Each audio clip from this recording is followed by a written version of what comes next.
wale ambao mnaogopa masharti, wale ambao mnaogopa kufanya mapenzi na nyoka, wale ambao hamtaki kabisa kujiunga na chama cha Freemason lakini mnataka utajiri, njia ni rahisi.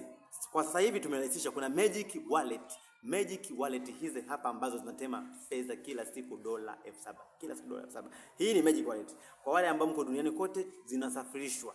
Utasafirishiwa mpaka mahali unapokaa. Karibu sana. Cha msingi ni kurequest, ni offer kabambe. Una request, zinakuja kwa namba tofauti tofauti. Zinakuja kwa awamu tofauti tofauti. Kwa hiyo una request uko nchi gani, sehemu unapokaa, utaletewa mahali unapokaa. Ni Magic Wallet ambazo hazina sharti lolote wala hazina ugumu wowote. Cha msingi tu ni kuhifadhi sehemu nzuri kwenye mfuko wako wa suruali au mfuko wako wa sketi yako au kwenye pochi yako pia au ndani. Lakini kila siku utakuwa unakuta fedha zimekaa katika hii wallet. Na mfano mzuri ni hii wallet ya kwangu mimi ambayo ninayo. Kwa hiyo wale ambao mnaogopa masharti, wengi mmepigwa sana, najua wengi mmetapeliwa sana, mmeumizwa sana. Lakini tumebuni mbinu ambayo ni nyepesi, mbinu ambayo kila mtu anaiweza, kila mtu anataka kupata hii Magic Wallet. Karibuni sana. Hii ni Magic Wallet ambayo inatema pesa kila siku.